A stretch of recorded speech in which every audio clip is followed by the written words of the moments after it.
No capítulo de hoje, a rainha Esther. Xerxes era o rei da Pérsia e o seu reino estendia-se por 120 províncias, da Índia à Etiópia. Esther era uma jovem judia muito bonita que vivia em Susã.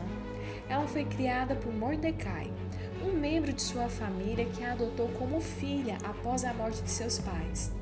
Esther foi levada junto com outras jovens para o palácio de Xerxes, mas antes de partir, Mordecai aconselhou ela a não revelar nada sobre a sua família ou nacionalidade. Esther foi levada perante o rei, e quando ele a viu, ela ganhou o favor dele. E assim ele decidiu colocar a coroa real em sua cabeça, tornando-a sua rainha. Na corte do rei havia um homem malvado chamado Amã. Ele era o oficial mais poderoso do império, que estava acima de todos os outros nobres.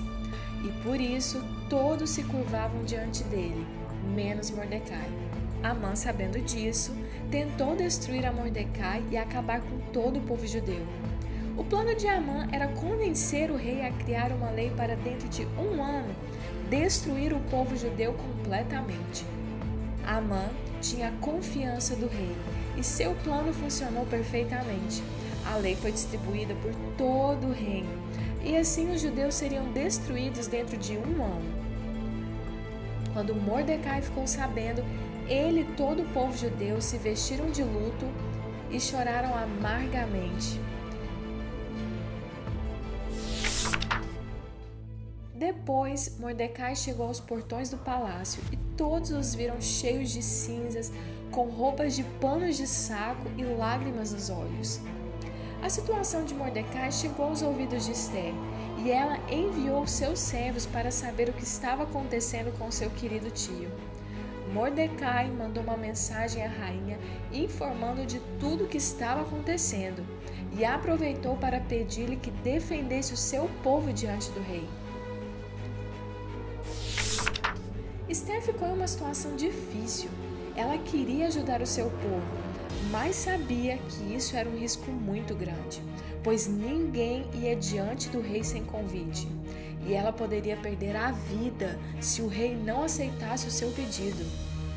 Mas mesmo sabendo do risco, Esther cria coragem e pede a Mordecai e a todo o povo judeu que jejue junto com ela por 3 dias, antes dela se apresentar diante. 3 dias depois, Esther se prepara para entrar na presença do rei. Xerxes estava sentado em seu trono quando ele olhou para cima e a viu. Ela se levantou imediatamente e estendeu o seu cetro dourado. Esther, aliviada, se aproxima e toca a ponta do cetro. O rei, feliz com a sua rainha, disse que lhe daria tudo o que ela quisesse. Então, Esther aproveitou a grande oportunidade e o convidou para um banquete que ela tinha preparado em sua honra e também pediu-lhe que convide a Amã. Enquanto eles comiam e bebiam, Esther aproveitou para convidar o rei Amã para um segundo banquete. O rei aceita com prazer, pois faria qualquer coisa pela sua rainha. Amã sai do banquete e se encontra com Mordecai. Mordecai não se curva diante dele. Então Amã fica furioso, decide que já estava farto dele. Então ele manda colocar uma vara afiada no quintal da casa de Mordecai, para no dia seguinte pedir ao rei que ele seja morto naquela área. No banquete, Amã queria aproveitar do momento com o rei e a rainha para fazer o seu pedido contra Mordecai. Mas Esther dá um passo à frente e faz o seu pedido primeiro. Esther diz ao rei: liberte ao meu povo e a mim da morte, pois fomos sentenciados a sermos massacrados e destruídos. O rei, surpreso, perguntou quem fez tal coisa contra a vida da rainha. E Esther, sem hesitar, levanta a mão e aponta para Amã, no qual é o culpado por ser o inimigo do povo judeu. Xerxes saiu da sala furioso por um tempo, pois precisava se acalmar.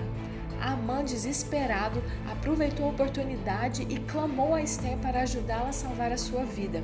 E sem querer, ele cai sobre ela. O rei volta, vê aquela cena e a ira contra Amã aumenta. Logo, ele ordena que Amã seja executado com a mesma vara afiada que ele havia preparado para Mordecai. No mesmo dia, as leis que foram escritas por Amã não podiam ser revertidas. Então, uma lei real foi assinada e selada que permitia que os judeus se defendessem se fossem atacados. E foi assim que a rainha Esther salvou seu povo das mãos de seus inimigos.